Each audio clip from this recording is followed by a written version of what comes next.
Game 7 last night, and the Heat kept coming back from double-digit deficits, trailing by 10 here. Jimmy Butler, the finish at the rim, giving it his all, played 48 minutes, 35 points, 9 rebounds. That's a score and 4.5 left to play. Jason Tatum hits the shot over Butler. Celtics just kept answering back. And now Kyle Lowry driving inside for the score. It's a 5-point game, a minute left. Next possession for the Heat.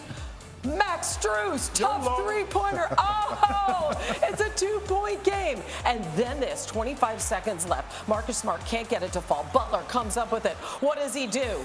He goes for the win. The pull-up jumper guarded by Horford. He doesn't drive to the hoop. He doesn't try to get the tie. And Boston comes away with the victory. 196. Tatum finishes with 26 points, 10 rebounds, 6 assists. First ever Larry Bird Eastern Conference Finals MVP. Now, per Second Spectrum, Jimmy Butler had a 29% chance to make that pull-up three-pointer with under 20 seconds remaining. Entering Sunday, he took just 19 pull-up threes the entire season. He only made 6 of them, attempted a season-high 3 such shots in Game 7, and he had made the exact same shot in the first half. All right. Amari, you played the game, you coached the game. How did you like that decision by Jimmy Butler? Yeah, I think from a coach perspective, right, you have your best player on the basketball court, and you want to win the game as much as possible. So if your best player is playing great, he played great in the previous game, he's playing great in Game 7, and he has a chance to win the game with that shot, as a coach, I'm okay with that. As a player, I want to take that shot. I've been playing the entire game. I'm a little bit tired. I want to get this over with. So I would definitely take that shot as a player, and as a coach, I would agree with this shot. Monica, you were there. What did you think? Was it the right thing to do? I was like, ooh, right? Like that was my immediate reaction on the sideline. I thought it was a great look. Guys, listen, nobody has the license or the green light license, whichever word you want to use, like Jimmy Butler has. He's combined for 82 points. Like, he is the clutchest player on that team. And while we're analyzing shots, Max Strus hit a 3 with Al Horford draped all over him. So at this point, the Heat were taking the looks that they got. And again, you trust that Jimmy Butler's going to make a decision? I thought the shot was going in. Alan, what did you think? He's a 29% shooter in this series from 3. So everybody that'll look at stats and only stats will say wrong shot to take. He's not that guy. But as Amari said, as a player, you want that shot. As a guy that played 48 minutes, you want to end it. Think of the momentum as well.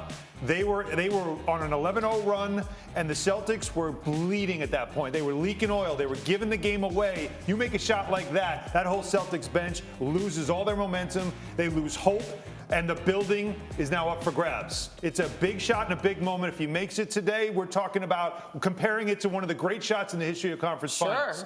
But it misses, so we move on. But he plays 48 minutes. He was clearly tired. Should he have been playing that much in that game? Yeah, you know what? It's Game 7, right? As a coach, I'm letting my guy go the entire game to give it all he can to try to get the win. So I'm okay with him playing 48 minutes. Man, he gives it everything he has every time. Led the series in scoring. Monica, you referenced it. He averaged 41 points over the last 2 games.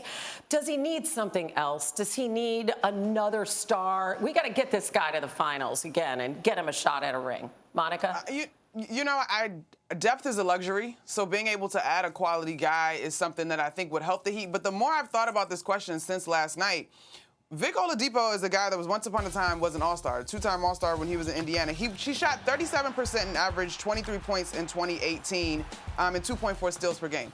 Can Vic get back to full form? Like the version of Vic that we saw in the playoffs here got into the rotation late in the regular season. So can Vic get back to form and help with some of that? And then, of course, you got to acknowledge Kyle Lowry playing through a hamstring injury. And so the Heat were a little bit beat up. Big picture, would depth help them? Yes. Do they probably need a 3-point shooter that can also put the ball on the floor and finish consistently? Yes. But in theory, Vic's game, if he can get back to vintage Vic, also answers some of those questions. Alan, you were telling us in our meeting this morning you'd like to see Lowry do something else. Well, he's got to get himself into shape is one thing, and figure out at this point in his career, is he willing to do what it takes to be, get to that starting elite condition. I mean, he dominated this game in the ugliest way possible, with all of the flops and all the different ways he draws fouls. And I mean, it just was frustrating to watch, but to him it was effective, and that's what he is, I guess, at this point in his career. But to win a championship, Amari, I mean, in New York, they tried to build with stars with you. They get you, they bring in Carmelo, they bring in Tyson Chandler. Like, you got to bring in guys at that level. Absolutely. The question is, do the Heat have guys at that level that make a difference? Because the teams that are in the finals right now have multiple all-stars. Yeah, I mean, what is the move? What do they need? What kind of player? Well, the guys you have now, let's look at it this way.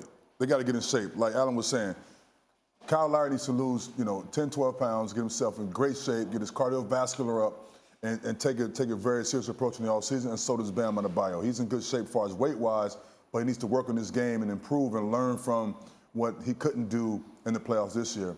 And then they should think about it, right? I think Pat and those guys, Coach Riley and those guys are going to sit back and figure out a way to bring in some more key pieces to help these guys get over the hump. But what kind of piece? Really Joel quick. What's the Embiid. number one thing? Joel Embiid. That's the piece. Jimmy Butler's bestie. I mean, he did tweet last week that Jimmy Butler needed another star, but boy, that's opening a whole can of worms there. Alan, thanks a lot. Thank you for watching ESPN on YouTube. For live streaming sports and premium content, subscribe to ESPN+.